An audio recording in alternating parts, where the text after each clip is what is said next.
Welcome to Coaching the Coach. I'm your host, Coach KP, and with me is my willing accomplice, Coach JC.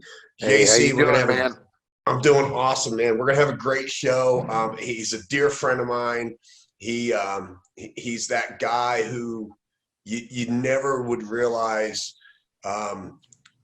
he was able to accomplish so many things. I mean, he's a plastic surgeon who travels the globe, healing and fixing young children, specifically specializes in cleft lips and cleft mouths. I don't even know. He'll tell you all about it. But he works close with a military organization, a military nonprofit, Team 5 Foundation. He also owns a couple patents, if I'm not mistaken, in regards to tourniquets being placed in clothing. And he played Baylor football back in 1922, I think it was. So I already know that. It was like we had to run the dinosaurs off the field. I think we already have a couple of different connections here because I think I was a test subject for some of that clothing that had the tourniquets in it. When I was in the asymmetric warfare group, we got AWG got them. Yeah, we got those, and I actually still have. I could probably run in 2 minutes. I could run into the other room and go pull my shirt out because I still have the top that has the tourniquet in it. The pants were too tight, and then I'm good friends with Griff. Yeah, Griff's a great guy. Griff is, in fact, one of my dear friends. He was just down at the house. Yeah. So Griff and I are both Aspen Fellows. Okay. So Griff, I'm a Liberty Fellow, and Griff is a Henry Crown Fellow. So, and he got into it because I introduced him to somebody. So we have a couple of connections there. Baylor. Hold on. Speaking about introductions. Hey, there goes introductions, ladies and gentlemen. Keith Rose, everybody. Yeah, it's nothing special. Well, maybe that short bus type special, but actually, I would beg to disagree because you are special. You're definitely special to me, my family. You and I have been through quite a bit when you were doing humanitarian work overseas. You and I had some very unique encounters where we worked with one another, helping one another out, and you are by far through and through a brother of mine, and I don't say that lightly, as you know. And you have probably the most amazing wife in the world. You got a beautiful family. That's true. Yeah. I married so far over my head I can't see it. Dude, your household's like the Brady Bunch, though, because you got like what 229 kids or something at this point. I'm still learning their names, so don't. I mean, it's like I get home and then when you're tired, you're like Jacob, Daniel, Ryan. Just you go. Yeah. But the biggest adventure that you just undertook was you started your own podcast, and it was, if I'm not mistaken, I did some research on this. It was the fastest podcast to launch and be picked up by our iHeart Radio podcast. That's my understanding. I don't know a lot about podcasting other than I got a good producer and he said, do this. And so I just followed orders. But we're having fun with it. We don't have a website. We've done zero marketing. But I've got a new producer coming on. I love Knives. He's still going to be around. But we got a guy that's pretty high speed, and he said you got to have a place for people to go. They don't need to go to the internet. You don't want your internet as your home. You need your home on the internet. And so we're working on that, but I basically do it so my head doesn't explode every day when I go. Well, it's my own therapy with myself, Right. Interestingly enough, the podcast is called The Scalpel with Dr. Keith Rose. Very fitting considering you're a doctor and you play with scalpels a lot. But what's really cool, JC, who is our sponsor for this show? Well, the people that you get to Bones, you get these cool Z-Bones. They get the whole thing. But see, now two of us have the big headphones on. He's got a bigger microphone than I have. I won't even talk about maybe compensating for it. But what's my kids stole my Z-Bones. That's the problem. They're awesome. And my 15-year-old Daniel's like, Dad, can I use your headsets? And I'm like, sure. And the other day I realized he hadn't gotten it back to me yet. So he goes, no, these are sick, man. I can wear them. They look awesome. No one else has them at school. So I'm kind of like unique. And, he's a great, he's like 6'4" now. He's 15. So, he's a little guy. But his brain's not 6'4", just his body. Yeah. So but your show, your podcast is also one of your sponsored by Z-Bones. So we have the same sponsor. Yep. There's a lot of uniqueness tied with the three of us right now. So anyway, Keith, one of the reasons why I wanted to get you on this show is, as a humanitarian who has traveled the world, normally we think of counterinsurgency operations. We normally think military, CIA. Very rarely do we talk about non-government organizations like Team 5 Foundation. Very rarely do we talk about the humanitarian initiatives when it comes to counterinsurgency operations, and very rarely do most, to include the military, by the way, give the respect to the NGOs with the knowledge that they have. Because let's face it, they were dependent upon intelligence, maybe not in the official capacity that the U.S. government utilizes it, but they can't survive without intelligence. They can't survive without understanding the human terrain and so forth. And you, in a very unique way, have mastered counterinsurgency operations, propaganda, identifying propaganda, information operations, and so forth. And you were able to do this all through your work as a doctor, traveling the globe with Team 5 Foundation. I think it was Cure was one of the other ones you worked with, and all these other people. And because of that, and this is where we're going back into the coach and the coach show, is I have this belief. And I asked JC what he thought before we even decided to have this episode, that sports across America right now is being saturated by a ton of propaganda, which consists of misinformation and disinformation.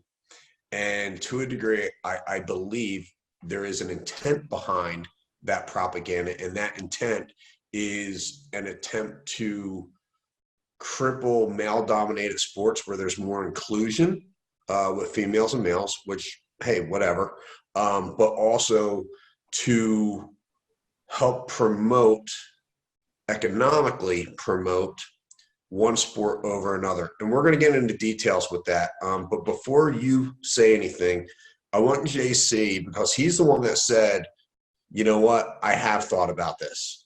And JC coaches professional lacrosse in New York. So before you give me your insight, knowing that you do have a good rap on all this, I want to hear what JC has to say, just so it can help bridge what we're going to be really revealing here. JC, thoughts? Yeah, look, so we know for a fact that when you do studies, and countless studies have been done, but I'll just tell you anecdotally, right? I have two sons who play football and lacrosse. I have a daughter who played collegiate lacrosse, but when she was a high school athlete, she played field hockey, girls lacrosse, boys lacrosse, and her senior year, she decided to be a cheerleader. She was injured. She had more head injuries as a cheerleader than either of my boys combined have had in football and lacrosse. Right. However, when I do that Google search on most head injuries, it's going to tell me that football has the most head injuries of anything. And having been privileged to be at a couple of meetings with the NFL has gone to a place now where they're changing the rules. Now look, I'm going to tell you, technique has changed, right? From the time when you and I played ball, when we all played ball, right? Tackling was a fundamental. Now I'm a really big guy. I can go a lot faster, but I hurl my body at another person as opposed to fundamental tackling. But now we're going to change the rules to a sport that, because of some information, and I'm not comfortable, because look, if we use the fundamentals of tackling, kids don't get hurt. If we don't have to do Oklahoma drills 8 times a week, and programs are getting better at that. But absolutely, I think that there's an issue here where we're seeing kind of this, and I'm okay with inclusion, but it's not about inclusion. It's about softening what we know to make young people, men and women, more resilient. And I want to be safe. I don't want my kids to have the same problems I do because of my concussions, but I also don't want to make them, wrap them in bubble wrap so that they can't take, kind of what life comes at them. So those are kind of the things that we've been talking about. Sure. Now, Keith, I know you played at a Division I level at Baylor. And by the way, that's when Baylor went like super, super far. This is how long ago he played. Yeah, it's so long. We went. It was like 3 bowls. 4 years. Yeah. 3 and 4 years. Amazing. That was 1922, I think. Anyway, but you have possibly, but you have young boys who play football right now, specifically in Texas, and we're not going to say anywhere other than in Texas, but you have to have, from a player point of view to a father's point of view, that it's truly an amazing shift in the way how the sport has evolved. And because it has evolved, and JC, you pretty much explained part of that, and it's through speed, size, and lacking fundamental techniques, blah, blah, blah. But Keith, I want to know, where do you stand on this? Let's just call it for right now until we narrow it down, a conspiracy theory that they're trying to destroy the sport. Well, I think you have to. I agree with what JC said, but I think I look back to when I first started playing. I started playing in the 3rd grade football. Now, I didn't push my kids to start playing till they came to me and said, "Hey, I want to play football." And when they started, they had something here in Texas called year-round football, which I don't think is the best idea. It's because it beats crap out of their bodies. But what I'm seeing, and I've watched the coaches, I have 2 15-year-olds that are both playing. One's 6'4", the other's 6'3", and they're solid players. One just broke his foot. He's going to be out a little bit. But when I was growing up and playing football, the quickest way to get hurt in football is to be careful, is to play at anything but full speed. That's what we were taught. And I got to tell you, I grew up in Plano, Texas, back when Plano wasn't, 12 million people. We had one high school. And so you had 300 guys go out for the football team. I didn't play varsity until my senior year. Right. In fact, I was JV. I'd been hurt my sophomore year. And I went through a lot of adversity. I mean, so when I didn't, everyone was getting letters from the colleges, I was just hoping to start in high school. And then by God's grace, I had a good year. But to me, playing football was a joy. It was like you go out there with reckless abandon. I went out there to knock the living snot out of every person I played against. But the cool thing was, at the end of the game, we were all friends. Sure. But you went out there wasn't any pulling of punches. There wasn't any playing less aggressive. And then when I was recruited by several colleges and I signed with Baylor, it was a time when Corky Nelson had just left. You had a guy by the name of Pete Fredenberg, who was there with Coach Grant Tapp. Pete was in charge of the defense. Pete just won his 3rd national championship in D3, coaching at Mary Hardin Baylor. He's a genius coach. But Pete was arguably one of the toughest people I have ever been around. And he basically, I'm a freshman now. I was 6'3", maybe 220 pounds soaking wet. I ran a 4.5. So they started me out at outside linebacker. But so I'm playing outside linebacker, and I remember my first day of actual scrimmage out in college. And high school, you think is fast. College, when you're a freshman, plays happen at the speed of light. And I got a crackback block from a guy probably most people don't remember by the name of Gerald McNeil. He ended up being an all-pro at Cleveland Browns. They called him the ice pick. He weighed maybe 142 pounds, soaking wet. He ran a 4.2, and he was an amazing athlete. He hit me so hard, I thought I would never recover. And I remember just being almost knocked out by him. And the next play, Mark Addix, who ended up being all pro for the Washington Redskins at tackle, I was on a stunt. I went in there. Mark grabbed me like a rag doll, lifted me over his head and body slammed me. And he leaned down and he said, "Welcome to the Southwest Conference." and I remember literally thinking in my mind, Lord, what have I gotten myself into? I mean, I can't afford this college. This is my scholarship. And so I was really feeling like I'm getting my butt kicked. And I'm not lying to you. During that week, Fredenberg saw me. And then we're in films. And he goes, "You know what? Today is Keith Rose Day." I mean, my heart became petrified. And he just said, "I want everyone to hit him harder than everything." They would line me up and made me go one-on-one till literally I just couldn't stand anymore against everyone on the team. And then I got a couple days like that. And what it taught me was, don't quit. It taught me to look inside myself and go. I did things I didn't know I could do, honestly. Physically, I did not know I could stand up. Emotionally and mentally, there was no safe space. In fact, he saw me getting my butt kicked. Instead of saying, "Hang in there," he made it harder and harder. But then one day it stopped. Right. And, my first year I was redshirted. My second year I played special teams. By my third year, so my first year of playing, I was special teams. By my sophomore year, I was rotating in, and I started my last 2 years. I never got over, 235, 240 pounds, but I started at defensive end because I realized there was nothing I couldn't do, no one I couldn't hit hard, no matter how big they were. Now, that wasn't because of me. That was because of a coach that saw me getting butt hurt and decided, I'm going to crack this egg and get him out of here. And I wasn't unique in that. He did others. And I think we do a disservice because I think football is a breeding ground for kids to understand what they have. All sports are. To be pushed, to be tired, and to be encouraged. I mean, I had epic failures in football where I thought I would never mount to anything. And you make a decision in your heart. Am I going to work at it? Am I going to sacrifice? Am I going to go to the weight room more? Am I going to do the drills? Am I going to? And then I still was pre-med, so I still had to go and study after all this. Right. And then the coach told me, "You're not going to do this. You're not going to make it." So what I see happening, just to segue into what we're seeing now with kids are, we won a trophy.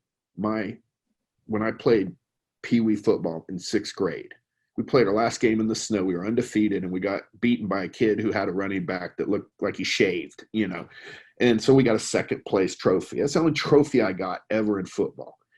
My kids played. They lost every game the first year they played, and they all got trophies. And my kids got home, and I didn't say anything. They literally walked over to the trash can before they went in the house and just threw the trophies away. They go, "We didn't earn it." And I think the greatest thing about football is not just winning, but it's learning that even if you don't win, you give it everything. You learn to rely on the guy to your right and left. You learn to push yourselves harder than everything. You learn what you're capable of, but you also learn what you could possibly do. And I think that when we take that away from kids, what you're taking away is something drive.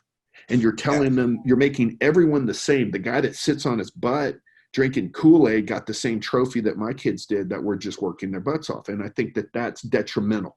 And that starts to dumb down. And when you try to homogenize a sport, sports are not designed for everyone to win. They're designed for everyone to compete. I mean, remember the old thrill of victory, the agony of defeat from, the world of sports? We don't have the thrill of victory and the agony of defeat. We just say competition for competition's sake, and I don't believe that's what it's there for. Well, it's funny that you said that too, because I've been coaching in my local area football. This year was the first year that I coached football, and I coached actually 2 teams, 2 different age groups. And never once did I see a kid cry because they lost or because they lost by a lot. By the way, neither team won a game this year, okay? But this is when the kids would cry. They miss a tackle, and they are scared to death that the coach is going to get in their butt. They're scared to death that a parent is going to get into their butt. They literally are living in fear more than they are living in the moment of, wait a second, I have an opportunity to be something bigger and better than myself because I'm working as a team here. It's okay that I miss a tackle because I made that running back cut back inside so my linebackers could get him. You know, like they don't understand the fundamental premise behind the team concept. And what's alarming to me is, while I will never say I was afraid of a coach, I respected my coaches, and I was motivated because I respected them so much to get back up on my own 2 feet and immediately try to never mess up a play like that again. Well, I think that's today's kids aren't doing that though. I think they need to be yelled at. Look, I think that's the best thing you can do for a kid is to go, hey, you missed that block. This guy got creamed. You know, I mean, I remember, you know, you could hear him up in the stands at Rose. You look like a one-legged man at a butt kicking contest, you know, just abusing me. And, right. and I was like, you know what? They're right. And the thing was, when I came to the sideline and I knew I screwed up, I knew I was going to get my helmet grabbed. Coach was going to get right up on my grill and he was going to yell at me. And you know what? That was cool. My parents expected it. There was never a parent that said, you know, you were a little hard on my kid or anything like that. No, but here's the thing that I see a lot, and I watched it at a collegiate practice not too long ago. I was asked to come in and evaluate a Division I program, and I'm going to tell you something that I saw something that it goes beyond that, right? So I get no problem with yelling at a kid to get in his ass, to get them going, but when I see coaches, even a Division I power, Big 5 conference, start degrading their athletes, calling them names that I certainly wasn't allowed to call in basic training. I couldn't call a soldier that.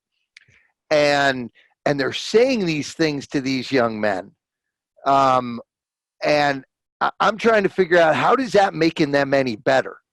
Because in my mind, a coach, look, if you're going to yell at a kid, and you can yell at my kid all day long, I'm totally cool with that. You know, I've got, like I said, I have one kid who plays in a Big 5 Division I program, and I have a kid who's a freshman who's playing football, and my daughter who just graduated and played collegiate lacrosse. Go ahead, get in my kid's butt. Whether they deserve it, sometimes when they don't deserve it, I'm okay with that. But when you degrade them, or you don't give them instruction, right? A coach is there not just to yell at you, but to make you better. You can yell at them all you want, but if you ain't making them better, don't yell at my kid. And Absolutely. All I ask is that you make them better. Well, I agree. And I think that, I talked to I still stay in touch with my college coaches. I mean, they still call me, and my strength coach, because in college, there's a special bond you have between your strength coach. And ours was a former recon Marine from Vietnam who believed he was a reincarnated Sioux Indian. So it was a fascinating guy. He's the one that kept us going in 110-degree heat in Waco, Texas, in a turf field. He would come out in this big buffalo robe and have the headdress on, and the coaches would all be standing off to the side. We'd be stretching. It'd be 2 days. We'd be just hating life. He would turn to us, open the buffalo robe, and have nothing on underneath. And we would laugh so hard, and he would lift us up. And I agree with what you're saying about coaches. A good coach knows when to apply the stick to motivate you, but he also knows when to – my coaches, as much as they got on me, would also go, good job, and it meant something. They don't yell at you for nothing, and they compliment you when you actually do something good. I mean, that was highly motivational, but I couldn't agree more with you that, one, they never degraded me as a person. They never attacked my character. They attacked my actions. That's it. On the field. They That's attacked it. And they go, look, the action they from separated the the actions from me as a person. Yep. And they would say, hey, you didn't get that block, and that caused this. Now, and they would always say, a lot of them would say, I know you're better than that, so go out and show me. They never went and said, and I think, and I've seen this in I don't say anything, like my older son, when he was playing high school, the coach would get frustrated with his game plan and start launching into the kids. And kids know that. They can see it. And I think, I thank God we have coaches out there that take the time, but I got to tell you, this is just me personally. If you're going to coach kids in an athletic program, my coaches have always been in shape. They didn't have to be in perfect shape, but they weren't a bunch of guys that should have been, who could barely walk and breathe. And I'm not seeing that today. And how are you going to motivate kids when I'm not saying you need to be rock hard shape, but come on, show them that you care about yourself enough. And I mean, I'm just saying, sports are not designed to be a safe space. Sports are an arena to compete in.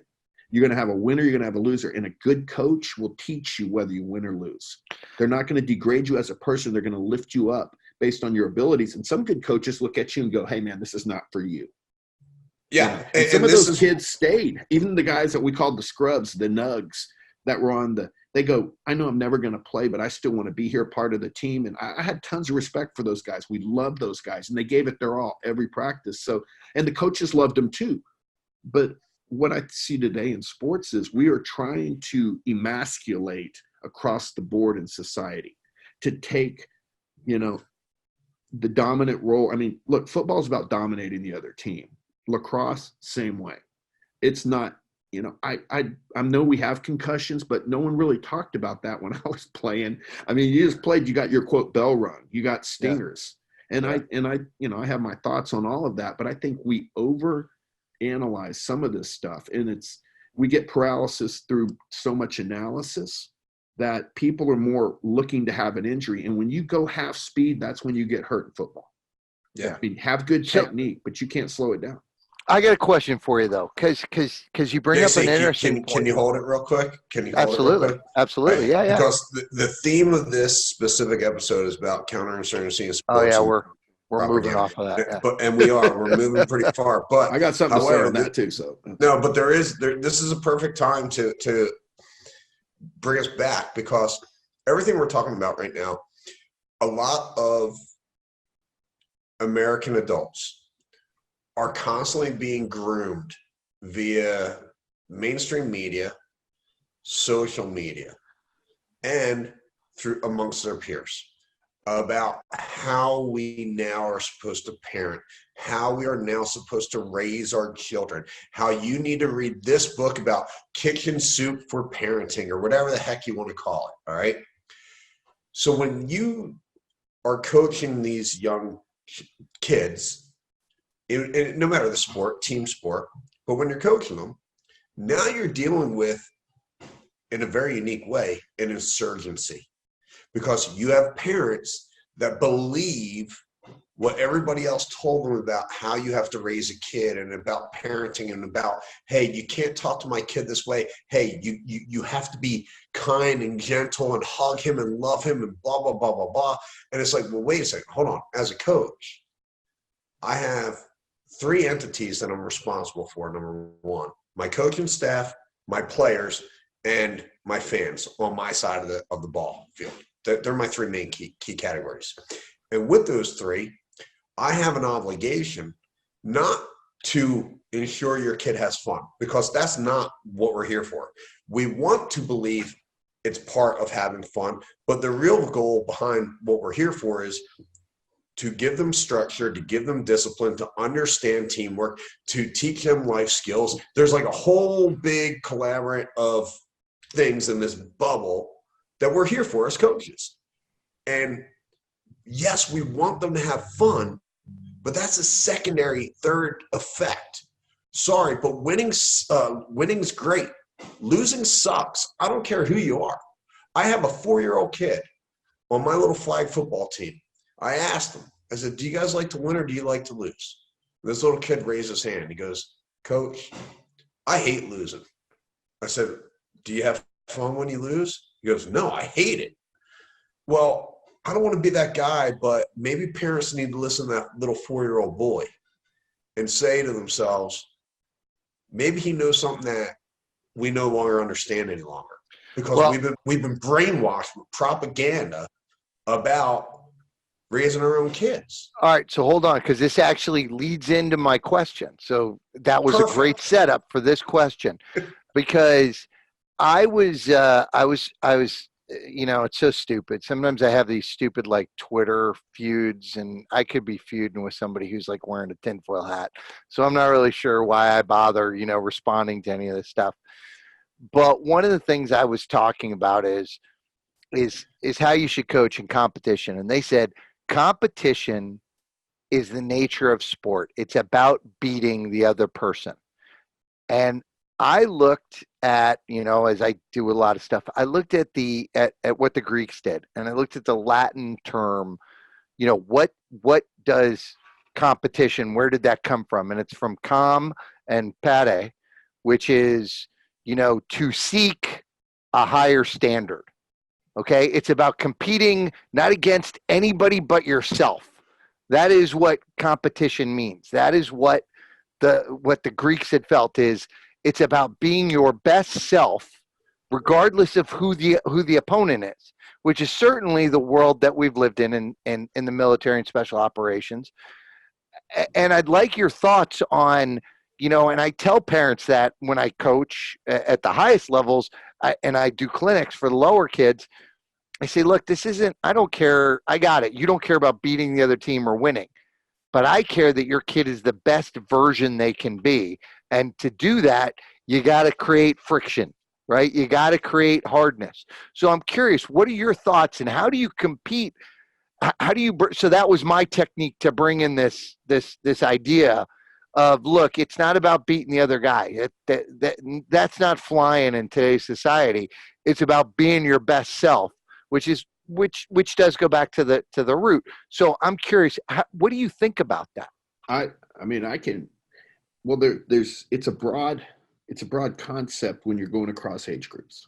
Yeah. When you're coaching kids, and I'm talking about prior to going into junior high and high school, when you got kids and you're bringing them up in football, right now, I think as coaches, you want to give them the basics. You want to teach them technique. You want to teach them teamwork. You want them to be the best they can be. The Greeks, what you're talking about is when the Greeks coined that word back when they had the Olympics, most of the Olympic events were not team oriented. They were about being the best you can be to compete. We have a lot of countries that compete in Olympics that these folks, they're the best in their country and they're being about the best selves. And I always support that with kids. But when you go to a team sport, some kids don't want to play a team sport. That's when you encourage to go play tennis or you encourage them to go play golf. I mean, these are good sports. I tell them, look, this game's not for everyone.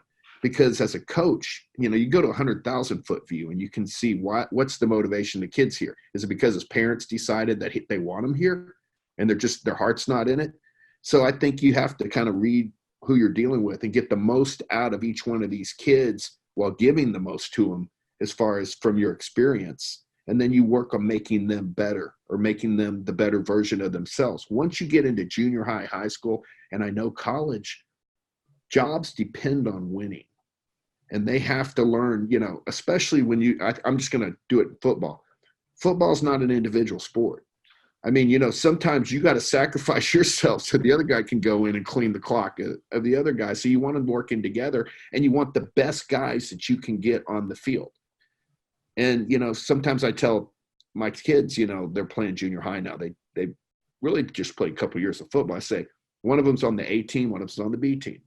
And I say, do the best you can and make yourself better. That's your metric. Work with your teammates, make yourself better. If you get on yourself because you did something wrong, that's fine. I mean, but my father used to tell me when you lose or you had a bad play, feel bad for a second, get over it and move forward. Because I think what we need to teach kids it's not about the failure or not doing it, but what are you going to do to get better? And how are you going to use that in your life? And I think football and sports is a great opportunity for coaches to take young kids and teach them, what? There's winners, there's losers. But there's also a lot of guys that never quit. And later in life, just because you didn't succeed now doesn't mean you can't build the skill set to be hugely successful later. See, and this is where I'm going to play the bad guy here. Because a part of me, and obviously I'm not going to be politically correct saying this, and I know that, and I know I'm going to get a lot of blowback and horrible comments from people that hear what I say, and I don't care. When I hear it's not about winning, it's about playing the best you can, I raise my hand, I raise my watch, and I say BS. Well, you misunderstood me because I think team sports is all about winning, but I was talking about it is when they're young. you got to play everyone. You want them to do the best they can, but it is 100% about winning. I get that. But here's my thing. And I'm talking about young kids. A young kid has no clue how good they really are. It requires so many different tasks that they have to complete to pull, and you got to drive and pull it out of them. It was funny. My sister, of all people, sent this link before NFL season started up, and we were talking about something, and it was, I forget the name of the show, something Giants. It was a movie about these younger high school team playing football, and the coach had this lineman basically low crawl with another kid on his back. Blindfolded. Yeah. What was it? He was blindfolded. Yeah, blindfolded. And he was blindfolded. And it was like, don't stop. And the kid was thinking he was only going to go 10 yards or 20 yards, whatever. Well, he wound up going the full 50. All right. And that coach did something. And that kid did something. The kid did the work. The coach pulled that work out of the kid. And my attitude towards people that are like, well, as long as you try. No, it's not as long as you try. Because sometimes trying's not good enough in life. And sooner or later, you're going to get faced with that reality. So why don't we accept it at a very young age that sometimes trying's not enough? Sometimes you need to dig deeper. You need to find that gear that you never realized you had. And sometimes you got to feel pain that you never realized you could endure.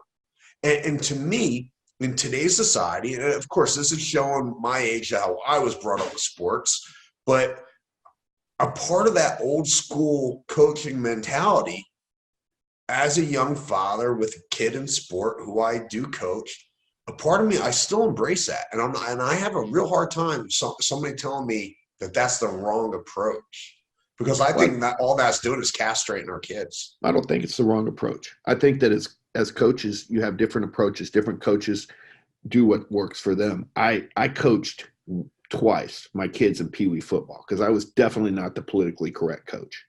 And I was always an assistant coach because no one in their right mind would make me a head coach. But the head coach would always ask me, what do you think? And I would say, well, I think you need to get the parents together and talk to them first and tell them, this is how I'm going to coach your kid. If you have a problem with it, you need to understand it now, because I don't want to have this in front of the kids. Sure. There've always been, helicopter parents. We had them, but, I think we do kids a disservice. I mean, we don't have field day in school anymore. I mean, I went to my kids' field day when they were younger, all excited to see them compete. And they all just did like these all-inclusive games. There were no ribbons, things like that. I think winning and losing is good for children. I think succeeding and failing is good. I think the greatest thing about this country is, hey, you can fail a bunch and still succeed. And it's the coach to recognize what the kid is good at, what he's not, and to work with them. I think the insurgency is when you got the parent seeing, hey, we don't want this. We're not into this. We want to do it different. I can tell you in college sports, I ran into a guy the other day on a plane and I recognized him and I knew he was an agent. And I remembered him from Baylor, and he was a pro agent. And I remember seeing the guy around. He looked a lot older. And I asked him, are you still working? He goes, yeah, but I'm getting ready to retire. He wasn't that old. And I go, why? He goes, because the athletes today are completely different. They all want their Instagram. It's about how they're perceived. He goes, when you guys were playing, you guys just, you wanted to play football because you loved the game. These guys love themselves first. And the game just gives them a platform to love themselves more. And I think as a society, we lift up the person instead of lifting up the sport and things like that. I mean, Tim Tebow was a great example of what to be when you play football. But I think, you have a lot of guys that said, I don't want to work with these guys because they're more interested in their social media presence than they are in actually doing the work. And that's just, it's one guy, it's anecdotal, but that's kind of what I was hearing. All right, JC is about to rip me a new tail end right now. I already know. Go ahead, Colonel. Go ahead, Colonel. So the first thing I'm going to say is I coach professional athletes and I work with professional athletes, and I'll say that it's very hard to get them away from me versus we, get them away from me to the we. That is certainly something that coaches and guys like Ron Rivera do it very, very well. Tony Dungy was an expert at it. Guys can do that. Now, here's what I'll say about the whole winning versus losing thing. And I love you, man, but I kind of disagree with you on this, because at the end of the day, it's a sport. It's a game. And if they lose, nobody dies. Nobody goes to jail. It's not a big deal. And I think that I worry when we make it so important that they win, because it's a game, and they do have to understand the important things in life and the negative things in life, and the interesting versus the important, right? So, hey, it's interesting that you lost the state championship, and a year later, nobody knows what the score of the state championship was. I'm sorry, and if you do, you're a loser. Hold it. Yeah. Because I'm not saying I'm not saying you have to win everything. I'm saying when you're on a team, as an individual, you are responsible for a specific task with a specific purpose. Your job is to defeat that individual opponent in front of you for overall team success. And you're gonna in a game, you're gonna fight multiple battles, 100 battles. But at the end of the day, it's about winning the war. Wait. No, it's not. Right. Here's the deal. Look, I truly believe Lao Tzu had it right? The wise man competes with no one because he knows no one can compete with him. And I relate that to the Ranger Creed. I shall defeat them on the field of battle, for I am better trained and will fight with all my might. I never thought about the enemy I was facing.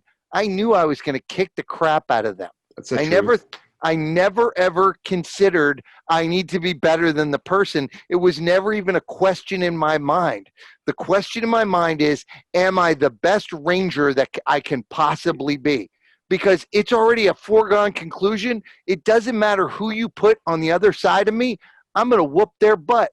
I'm going to get my intel.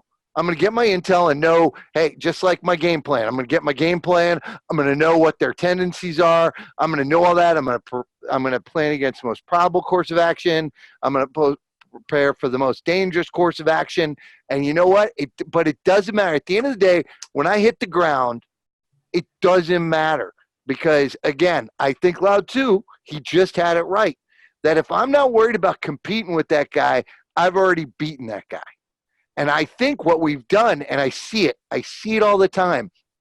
I think about when my kids were young and they would say like, oh, we're playing so-and-so today. Exactly. And they're really good. They beat themselves before they get on the field. So a great guy, a guy named Tony Blauer, who we probably should have on the show at some point. But Tony said, and he quotes it to somebody, he credits it to somebody else, but I heard it from Tony. He said, if you're in a fight with one other person and you doubt yourself, you're already outnumbered. And all I'm saying is, kid, don't worry about who you're going against. That kid's going to be bigger than you. It doesn't matter. You be the best kid and know your job better than anyone else. And it doesn't matter what happens on the field is what's supposed to happen on the field. It'll take care of itself. And we heard that over and over again. And, in college, the coach would come in and he'd go, I've heard this from Coach Taft come in and he'd go, we lost, or Fredenberg would come in and we lost. I had the wrong game plan. You guys executed. I didn't have the right plan. And I played defensive end my last 2 years and started. And I wasn't, I'm 6'3", 235 pounds, maybe. I went against guys that were constantly bigger than me. But in my mind, it didn't always happen that way. But in my mind, I was going to whip them every single time. There was no alternative to that. Then I didn't enter the game to that. And at the end of the game, what gave you that confidence to feel that way? I didn't think anything else. Those practices when I first started out, and it just pushed me to a level I never thought I could be pushed. When you train, I did everything I knew in my heart that I could do to be ready for the game. I didn't enter the game. I watched more film than anybody. And we had to watch film back then. To the intelligence side of that, to me, I heard an agent say it once. He goes, we look for there's two types of players in the NFL. Those that are just smart and they can think their way through 12 games in a season. And those that are just so naturally gifted, big and brutal, that can beat their way through. I wasn't that big and brutal guy, but I was the guy that literally we had to rent film, take it to our room and watch it. And I would watch film till I fell asleep. I knew more about the guy in front of me than anyone else. And that was my responsibility. I didn't worry. I never, ever walked on the field thinking we would lose. Ever, ever. And when we lost, I just remember my dad said, feel bad and then get to work, you know. And if we lost, work harder, do this, do that. But you don't, I never felt, and I never made my kids feel bad. So I would always ask them, did you give it everything you had? Yes, sir. Then leave it on the field. That's the famous saying, leave it on the field. The insurgency today, though, is, and you can probably speak, JC, better to this than I can because I'm not coaching professional athletes. It's more, people don't just want to win. It's the style points that they have. Are they interacting the right way and things like that? I never thought about that. I mean, it wasn't something in my generation. And I played with, I mean, I think we had 8 guys my junior year go in the first 4 rounds of the draft. We had a good team. But those guys were the most down-to-earth, normal guys in the world. I mean, no one really, I mean, I could still call them today and say hi.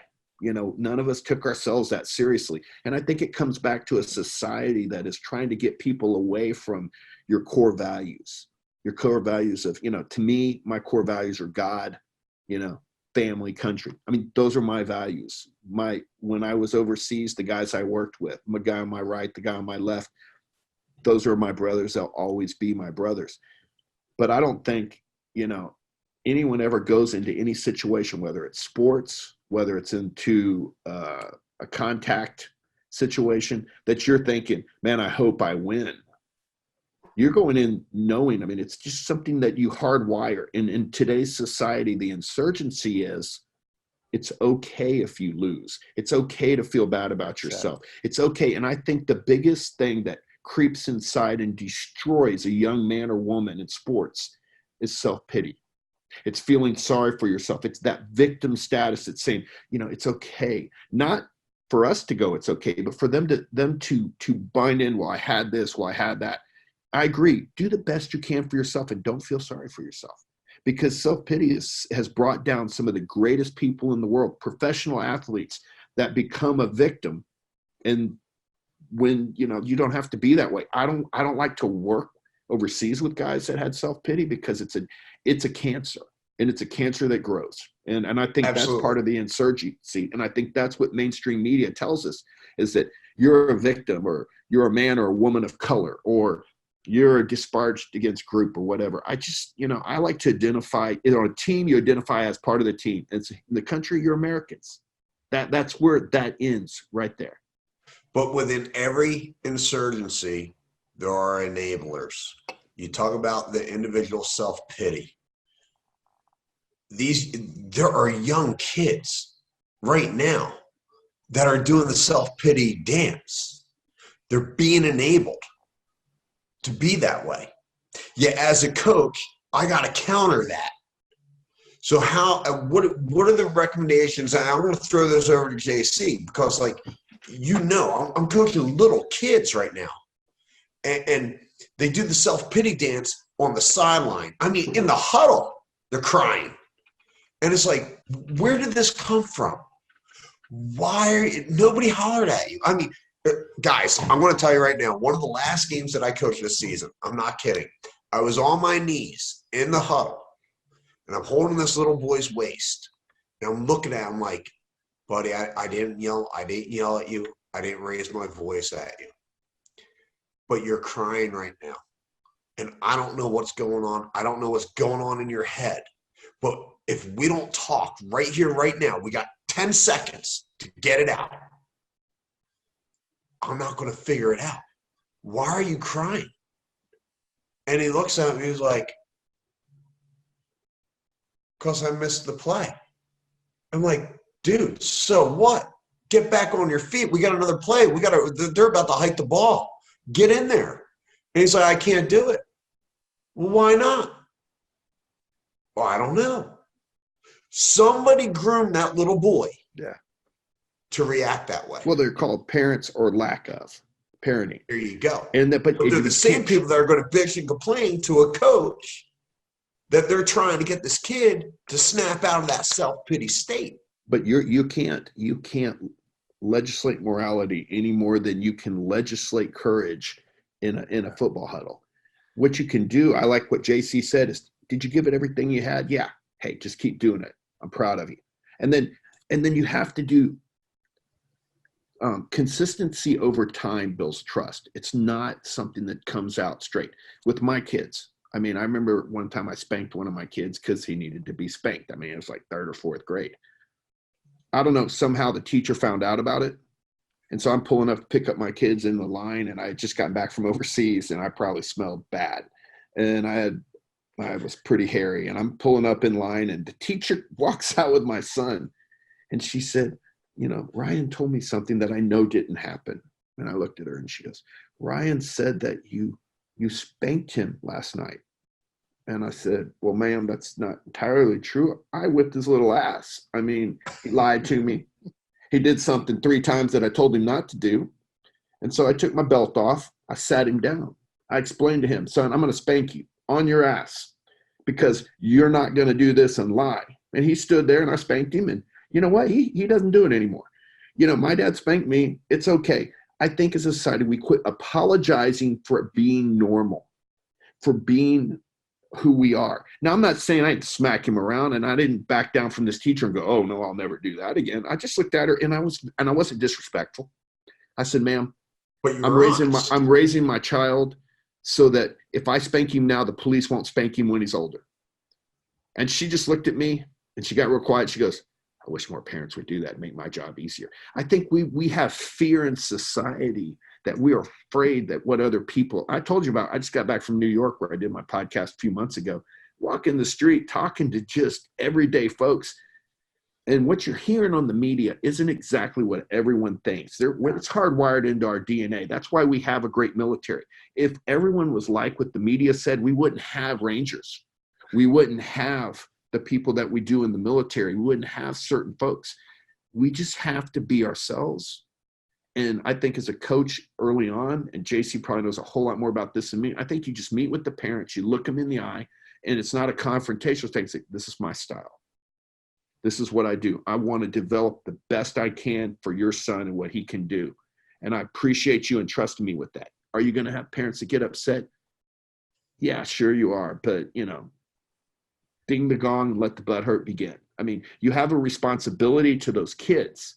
And if we have a responsibility as parents, and if we let society, if we let that counterinsurgency prevent us from doing what we should do. I mean, I'm responsible before God to raise men to leave the house, to go on in society, you know. I mean, my 15-year-old, my kids love Griff, by the way, JC.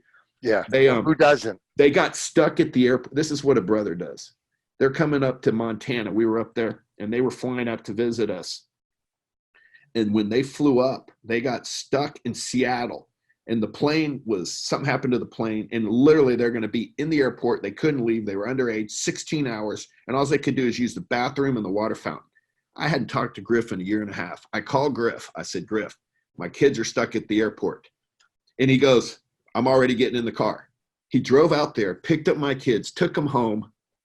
And there was no safe space there. Taught them to drink coffee with butter in it, and my son Jacob right now wants to go to West Point and be a Ranger because of the interaction with Griff. He was so tough on them, and they said, "Dad, it was the coolest thing in the world." He made us get up in the morning and do push-ups, and we drank something. He had a name for the coffee. And he goes, and it tasted horrible, but we drank it anyway. And he goes, and he took us back to the airport, and he influenced their lives in just that brief thing. And now they're close to him. They love to talk to him, but they saw a man be a man. And, you know, I think they were 12 years old at the time. And Jacob's already planning wants to play football for West Point. And the kid's a good player. I mean, and he's tough. And he wants to be a Ranger. And that's all inspired by, not me. That's inspired by someone that took the time to do something. I mean, as a dad, that's like what coaches do. Coaches take the time to inspire the kids. And I'm telling you, it matters as a parent. And so you just have to get that across to the parent because they may see their kid act differently. You know, let's throw a plug real quick because you are talking about somebody who's not on the show right now. And the individual that you're talking about, Griff, he owns or co-owns a company that all of us on the show know about called Combat Flip Flops. We are not sponsored by Combat Flip Flops. They did not ask for us to speak on their behalf or anything like that. But I think I can speak for the three of us that it's one remarkable company that's given back on a global scale. They won a deal on the TV show Shark Tank with Mark Cuban, and they've just done stuff that few people can understand. And I'm talking about they've taken landmines out of places like Laos and Cambodia. They've provided schooling for Afghan girls. They help out throughout the South America region with indigenous personnel, with medical care and so forth. And it's just one of those organizations that how they make a penny, I don't understand how they can. And to be quite frank, I don't believe that they do. I really genuinely believe everything they make, they give back to society. So I'm just going to throw that out there. Combat Flip Flops. Go to the website. I believe it's combatflipflops.com. But check them out. Actually, the flip flops are awesome. Yeah, absolutely. I got tabs off those landmines and make some pretty sick sick bracelets. And so if you want to get something unique for your girlfriend or your wife, go there. They have some cool scarves. They put some girls through school in Afghanistan and other places. And Griff, I call Griff my Ranger hippie. I mean, that's like, I've been around the world with Griff, and I'll tell you, anyone that picks up your kids as tweens who hadn't seen you in almost 2 years and literally you hadn't been on the phone 30 seconds and you can hear him getting into his car is the greatest human being on the planet. And I think on the show, just to segue into that, that's a coach. The coach is someone who's taking someone that's not their kid and he's investing himself into it. And somehow you have to get that across to a parent as a young person. And I recognize it now. I mean, I'm going to go spend some time with a coach of mine that just had surgery. He's getting up there in age, the Sioux Indian, that he's up in North Dakota. And, it's these guys that built into your lives. I don't remember a lot of names of my teachers. I remember all the names of my coaches. And we just have to pass down that heritage. I mean, Rangers do it. My brother's a Ranger. They pass everything down. There's a history there. Coaches, I mean, back when I played, still, they pass things down. I go to Baylor and watch some games. I see how, boy, they get better food than we did. They got better lockers than we did. They get everything better than we did. But you know what? It's still the game, and it's a fun game to play. And you want people to have joy when you're out there and competing. And don't let we can't let society and any type of insurgency take that from us.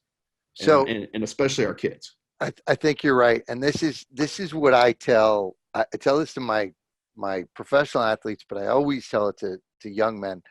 And it was going to be a chapter in my book, but because of some stuff that was going on in the Me Too movement, I was recommended not to include it because the chapter was called Victims versus Casualties. And I tell athletes, you can be a victim or you can be a casualty. Now, we call them casualties in the military for a really good reason. You're well prepared, you're well trained, you're well equipped, and sometimes bad stuff happens. That doesn't mean you did anything wrong. It just meant stuff happens because that's what happens in combat. You can make all the right decisions, you can do all the right stuff, and bad stuff happens in combat. You're a casualty. When you're a victim, you have no power. Casualties have power over their environment, and just bad stuff happens, and then they have power to recover. And we see that with guests like Earl, right? An amputee hit an IED. He could be a victim and say, oh, well, and he never walks again. But now he's running 4 or 5 marathons. He's doing Spartan races, right? So I tell my guys, look, you just get smacked in the face. Are you a casualty or are you a victim? Victims have no power, right? And I'm a believer, and here's where I'll get all the bad comments now. I'm a believer that when we look at the Me Too movement and sexual offense, and I know we've done a really large job to get people to understand the victim's rights, etc. But I'd rather they think of themselves as casualties. You can do everything right. You can do everything right, and sometimes somebody's going to do something that's wrong, and you have the power to come back from that and become a better person and make the world around you better. You may be powerless in that minute because bad stuff happens, but you don't have to be a victim, because victimhood lasts. Victimhood is a mindset. Casualty Yeah. is a situation. Victimhood is a mindset.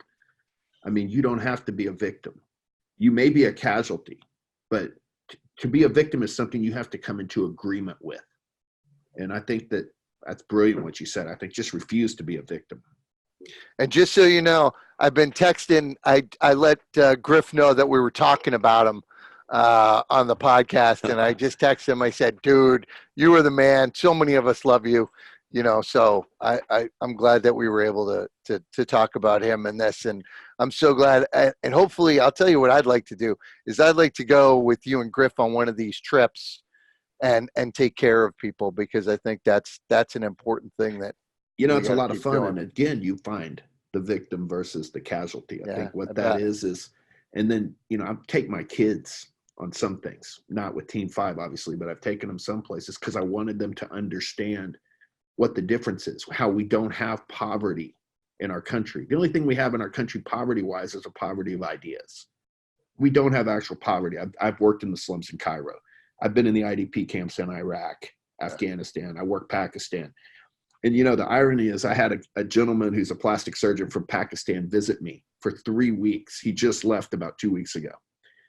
And I took him to one of the boys' football games. And we're sitting, it's like a Wednesday night or Thursday night in Texas. It's hot. It's an away game. Stadium's, turf field, but it's just 2 little metal stands. And he's looking around and he looks at me and he goes, "There's not a stadium this nice in our entire country." I mean, we're just at some little high school, junior high football game. And he was fascinated by it. And I told my kids when we got home, I said, "Would you tell my children that?" Because I want them to understand the blessings we have in this country.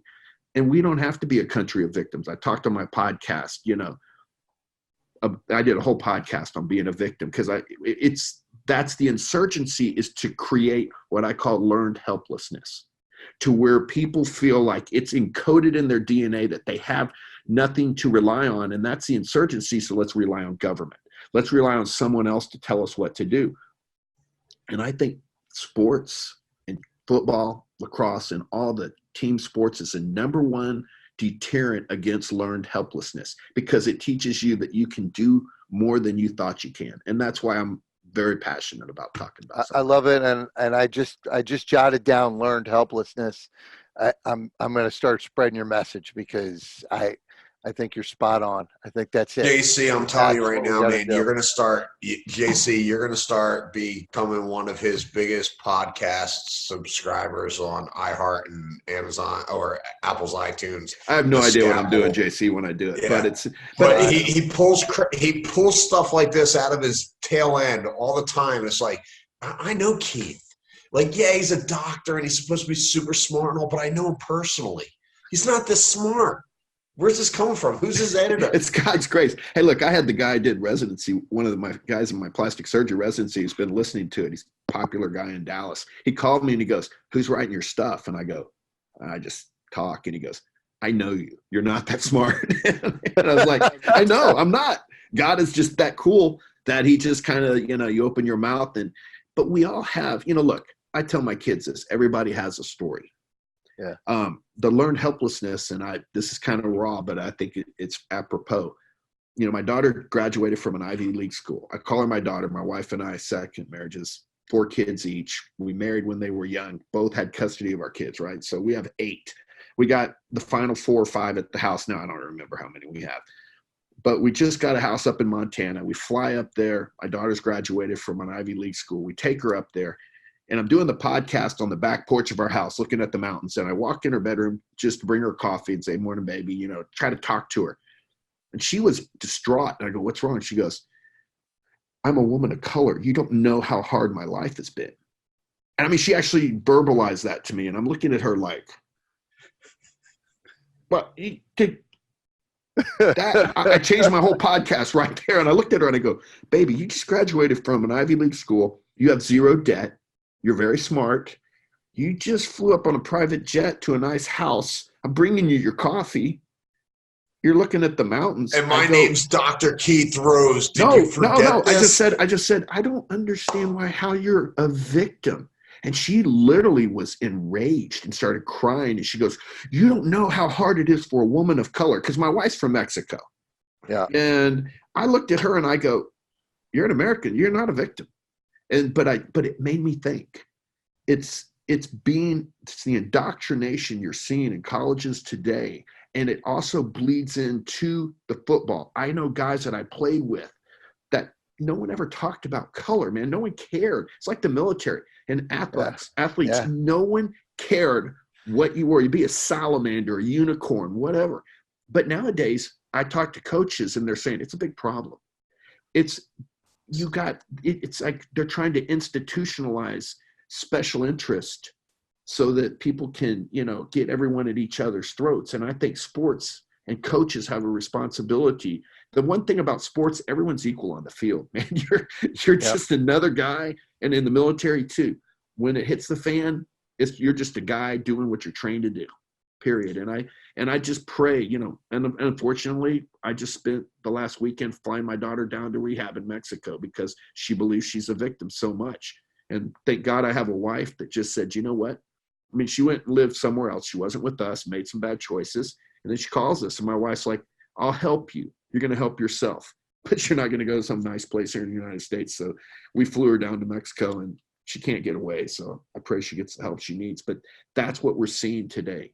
And sports is, and let me tell you something, it's on the forefront of the culture war because you have people that have that competitive spirit that enter sports, and that's why they're under attack right now. And I hold on, let me. It's not just the schools; it's the sports too. That's where leaders are born. Here's where I'm at. Here's where I'm at with this because we are going to wrap it up. I think coaches today truly need to step up their game. They are America's counterinsurgency because too many adults, too many parents are swallowing the victimization pill that's being thrown at them, and in turn, they're breaking it apart and spreading it out to their own kids. And sooner or later, coaches are going to have to take a stand and say, "Look, I'm going to go into your school and I'm going to start recruiting these elementary kids to come back and play recreational sports because mommy and daddy don't want anything to do with it. But I'm going to explain to these kids what sports is about, and I'm going to get permission from the school to do it, blah, blah, blah. And if that means I got to drive 8 kids in the back of my pickup truck to get them to practice every day, so be it." Sooner or later, though, those parents are going to realize they're missing out on a fundamental opportunity that these kids are growing in a way they can never imagine because they're being mentored, they're being groomed, and it's just one of those things that these kids are growing, period. And the parents today are missing out.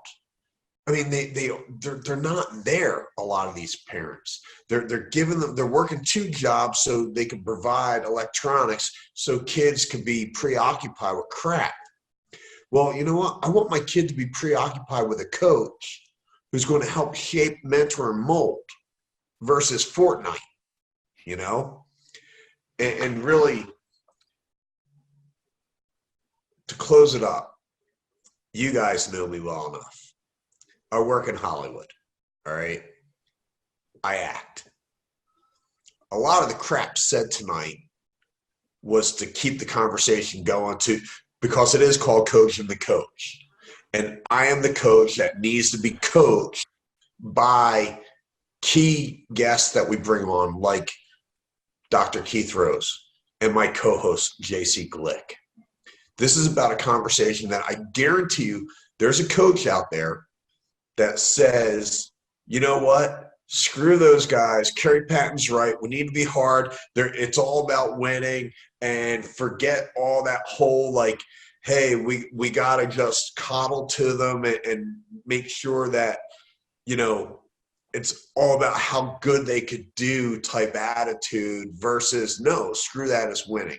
Look, kids are kids. Keith and JC called it perfectly. It's okay to miss the ball when you swing when you're at bat. It's okay that you miss a tackle. It's okay that you trip going through the line of scrimmage even though nobody touched you. Coaches need to understand there's a time and a place to back off. There's a time and a place to use an opportunity to teach and to help mentor. And it's at the end of the day, it's just a sport, folks. We could teach life lessons. We could teach life skills through sport. But at the end of the day, it's not always about winning. Yet for us as adults and as coaches, we need to recognize we are in a really unique time period in America where sports are on a crazy decline. Referees are on a crazy decline. Coaches are on a crazy decline. And we're on a crazy decline because too many adults have swallowed the propaganda. If you stand by our side as coaches, if you believe in us as fatherly and motherly figures for an hour or 2 hours on the field with your kid, then let us do what you believe in us and what we're supposed to do. But stop feeding these kids the political correct nonsense. Let's take America back one student athlete at a time. So, go ahead. So, well, before I want Keith to have the last word, but I really want to tell you the difference that a coach can make, because I think it's apropos. Because before I got on, my son, who's a freshman, he's on JV football. He's a right guard, right? And I asked him how he did in his game, and he goes, "We won 42-14. I probably played my best game." I said, "That's awesome. Why think your best game?" He goes, "I held my blocks really well, and we had a good pocket on pass plays. And one of the plays, they put a big dude on me, and I stood him up." I said, "That's awesome. That must make you very proud, and you should be." And he goes, "Yeah, it did make me happy. Also, one of the linebackers was blitzing, and he said, 'I'm going to smack you.' And then I said, 'Look at the scoreboard,' and I drove his ass back." That is the impact that a positive coach can have on a young man who, does not play in what people would consider a skill position. But here's a kid who's proud of the pocket pass protection that he had and proud of putting a linebacker on his ass. That's what a coach can do, and that's how you take an insurgency and you turn it around, I think. But Doc, I want to hear from you. JC, we may be related because my son plays right tackle. And he wanted to play defensive end. The coach put him at tackle, and I got my text from him.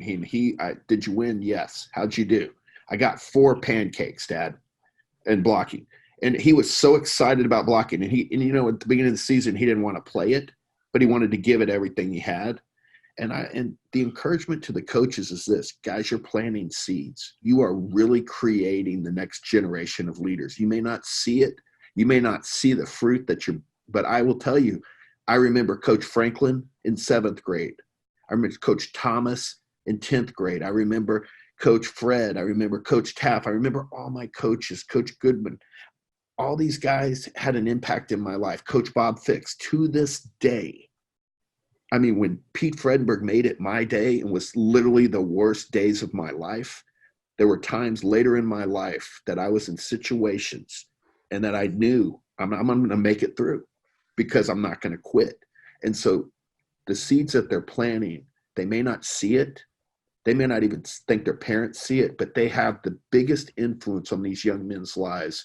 And my encouragement to them would be to stand for your principles, to do what you know is right, and to not be afraid, because our kids need to know fear is what an insurgency uses to keep you down. Absence of fear is the way that you defeat it. when a populace is not afraid, or when a player is not afraid, he believes anything can be accomplished. So fear is what you want to ignore in yourself and inspire in others. And that's the best way to be. Awesome. It's awesome. Yeah.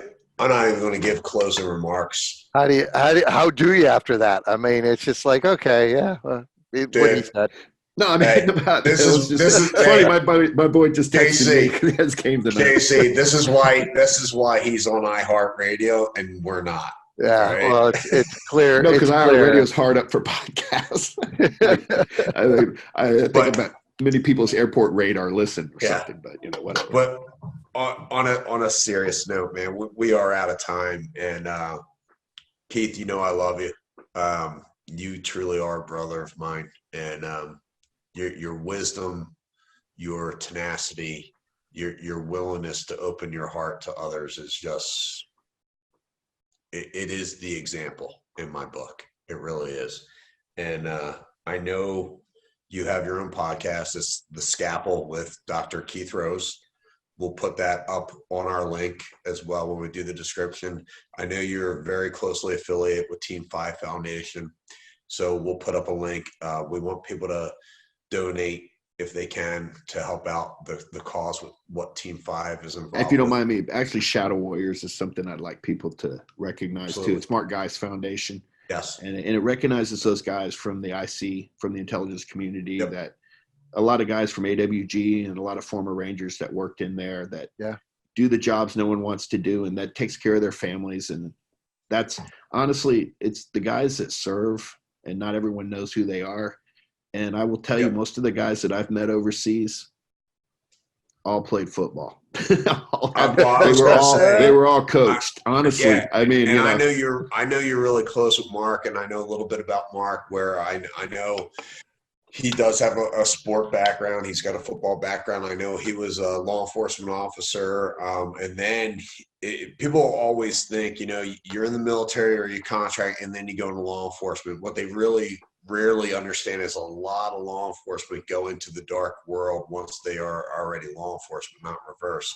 But I need to get a hold of him. I think I have his contact information still, because he's another guy I think would be interesting to have on this show. But I know you're personal. Well, we're going to do a fundraiser down at our house in November. You're both invited.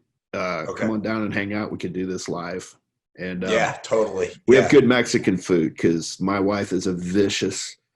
I mean, my mother-in-law is a chef. I married way over my head. They have a little restaurant, and so I eat well. And my kids eat everything. As JC probably knows. There's if you don't get to the refrigerator first, it's gone. I mean, it's not there. I know your wife very, very well, and I hope she forgives me when I say this, but if I go down there and I start eating all the food that her mom makes, I'm probably going to leave my wife and ask her mom to make me, where me and you are both going to have to call me Papa from now on. No, I'm never calling you Papicito. So that's not happening. We got to close this out, guys. Roger. We got to close it out. So Team 5 Foundation, shadowwarriors.org, I believe it is. Yes, .org. That's it. Shadowwarriors.org. And hey, the Scalpel with Dr. Keith Rose. So, ladies and gentlemen, thanks for tuning in. Again, as always, we're grateful for our sponsor. It's Z-Bones. Z-Bones. I just got to get my kids to give me my Z-Bones back. Because I don't have a pair, so. JC, I promise you I have a pair in the mail right now. As of today, I have a pair going to you. I'll take another one because I have my kid's not going to give me it back. He's hidden. You know the same guy I know. If you want a pair, you got to go get it. I got you. But hey, you know what, Keith? Rather than me explaining why I like Z-Bones, which I tell people all the time, look, I got tetanus in my ear. When I put traditional headphones in my ears, it triggers that ringing in my ear. But when I wear these on the side, on the bone, I don't get that trigger. I don't get that buzzing sound when I pull the earphones off. But I mean, you really are. You're a medical doctor, all right? Can you do me a favor? Why are Z-Bones so unique in your own perspective? Because I know you have them, you've used them, and you promote them. When I operate, I I take calls while I'm operating. So my cases run long.